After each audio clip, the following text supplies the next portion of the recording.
It is time for another segment of Home Plate at Home, and I'm going to share with you one of my signature dishes, tuna fennel pasta. Small in ingredients, but very big on taste. And the way to a man's heart is through his stomach. And I think this is how I snagged you, Ken. I think you like this dish. I do like this dish. I never thought I'd have to go to a TV show to get a hot meal at home, but here I am. But I'm gonna cook for him today and make sure you have a hot meal, okay, honey? I'm ready. The ingredients are very simple. Extra virgin olive oil, and you need imported tuna in olive oil. Not really easy to find, but at Italian specialty stores you can find this. It's worth the extra money. It's firm yellowfin tuna, and it adds a lot meatier texture to the dish, and it is a main ingredient. You also need chopped garlic, you need zest of lemon, you need some fennel seeds, red hot pepper seeds, some linguine, and of course, tomatoes. I like the whole tomatoes, and we're gonna throw that in. It's very quick to assemble. While the pasta is boiling, we'll do that, and I'll show you how to make my tuna fennel pasta. What is really nice about this dish is in the time it takes to boil the linguine, I can assemble the sauce and it's ready to go in under 10 minutes. So let's get this linguine boiling. I like to add a little bit of salt to the water prior to the linguine. Now the water's boiling, so I will add this. Ooh, and wait for that to fall in. And then I'm having the pan heat up.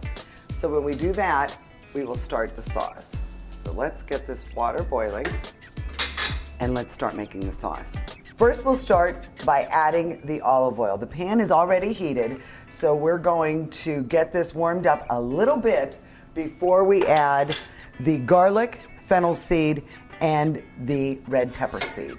So we'll let that, oh yeah, it's getting nice and glossy. See how it smooths in the pan. So now I will add the garlic,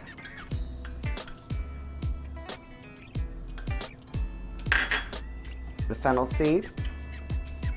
And the fennel seed is such a nice spice. It really adds a nice licorice flavor, and it's really different and unexpected. And I think that is one of the main ingredients that makes this dish such a different flavor and such a nice sensation for people that don't usually cook with fennel. So we're gonna wait until this gets brown a little bit and starts to sizzle, and then we'll add the tuna. All right, now the smells are amazing. You can smell the red pepper, the garlic, and that fennel. I mean, the licorice smell. And you can see you don't want it to burn. You want it just a little bit golden. So now it's time to add the tuna. Now this imported tuna that I use, make sure you drain it before you add it. I get this at Rulli Brothers. They have a great selection of imported items. So we're going to add this, and be careful not to break it up. You want to keep it as whole as possible. So add both cans, and these are 5-ounce cans, by the way. So now we're going to add this, and you'll hear it sizzle. And when it starts to pop, you know it's time to add the salt. All right, so now the tuna's ready, and we'll add the tomatoes. Now these are whole tomatoes in their natural juices. Turn down the heat a little bit, because now the pan is quite hot, and we don't want this to pop and burn you as this all mixes together. Now I've let the tomatoes warm through for about 2 or 3 minutes. And now is a good time, oops, to mash them, because they're not really good whole, but you want them to be pulpy for this dish. And mashing them with your potato masher is the perfect way to do that and incorporate the tomatoes into the tuna and all the spices. So now that that is done, we'll let this cook for a few moments longer, and then we add the final ingredient. And now the final ingredient, lemon zest. And boy, does this brighten up the dish. It adds such a nice citrus flavor. It adds a nice smell. It goes so well with the tuna and the fennel. The pasta's almost ready, so we'll be adding this, and we'll be eating in 5 minutes.